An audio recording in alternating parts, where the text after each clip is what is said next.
হাই friends, কি খবৰ? আশা কৰোঁ আপোনালোক সকলো ভালে আছে। ৰং চেনেলত সম্প্ৰচাৰিত সূৰুযমুখী ধাৰাবাহিকখনৰ আজিৰ খণ্ডটো আপোনালোকে নিশ্চয় চাবৰ বাবে ৰৈ আছে। আজিৰ খণ্ডটোত আপোনালোকে দেখিবলৈ পাব ৰত্নই আজি লগৰ সেই মানৱ বুলি কোৱা ল'ৰাজনৰ পৰা টকা আনিবলৈ যাব আৰু সেইখিনি সময়তে সোণে দেখা পাব আৰু তেতিয়া সোণৰ বহুত বেছি খং উঠিব আৰু তহঁতক মই এটা জাক-জমকৰ জীৱন যাপন কৰিবলৈ সুবিধা কৰি দিব পৰা নাই, কিন্তু মই থকাৰ পাছতো তই মানৱৰ পৰা কিয় টকা আনিবি তাৰ বিষয়ে কৈ ৰত্নক বহুত বেছি গালি পাৰিব আৰু আজিৰ খণ্ডটোত সোণে খঙতে ৰত্নৰ গালত এটা চৰ মৰা দেখিবলৈ পাব আৰু বহুত বেছি আৱেগিক হৈ পৰা দেখিবলৈ পাব আৰু তহঁতৰ যে পঢ়া শুনাত মই একো কষ্ট পাবলৈ দিয়া নাই তাৰ বিষয়ে ক'ব। এতিয়া বাৰু সোণক ৰত্নই কি উত্তৰ দিব, কিহৰ বাবে টকা ধাৰলৈ আনিছিল সোণ থকাৰ পাছতো জানিবৰ বাবে চাওক আজিৰ খণ্ডটোত।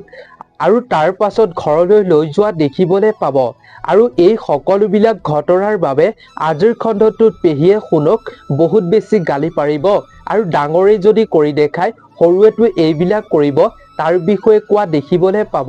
আৰু ইফালে সোণৰ ভৈনীয়েকে আজিৰ খণ্ডটোত যে দেউতাৰ নামত কালিমা সানিলে তাৰ বিষয়ে কৈ থকা দেখিবলৈ পাব আৰু ইয়াৰ ওপৰত যে মোৰ আগৰ পৰাই সন্দেহ আছিলে তাৰ বিষয়ে কৈ থকা দেখিবলৈ পাব।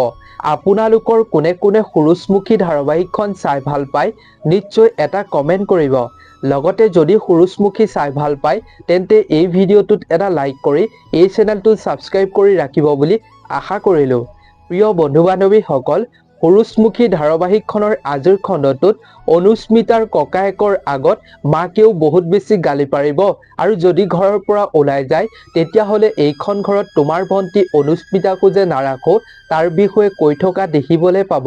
ইফালে আজিৰ খণ্ডটোত সোণৰ খং উঠা দেখি শেৱালিও বহুত বেছি ভাগি পৰিব আৰু আজিৰ খণ্ডটোত শেৱালি সোণৰ ওচৰলৈ গৈ সোণক বুজাবলৈ চেষ্টা কৰা দেখিবলৈ পাব আৰু পেহীৰ কথা মতেই যে তুমি নিজৰ ভাইটিৰ হাতখন এৰি নিদিবা, তাক লগত ৰাখিবা, সি নহ'লে বহুত অকলশৰীয়া হৈ পৰিব তাৰ বিষয়ে শেৱালিয়ে সোণৰ আগত কৈ বুজাই থকা দেখিবলৈ পাব।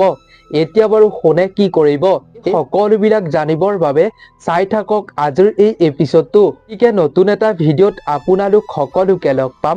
আজিৰ ভিডিঅ'টোৰ পৰা বিদায় লৈছোঁ। ধন্যবাদ।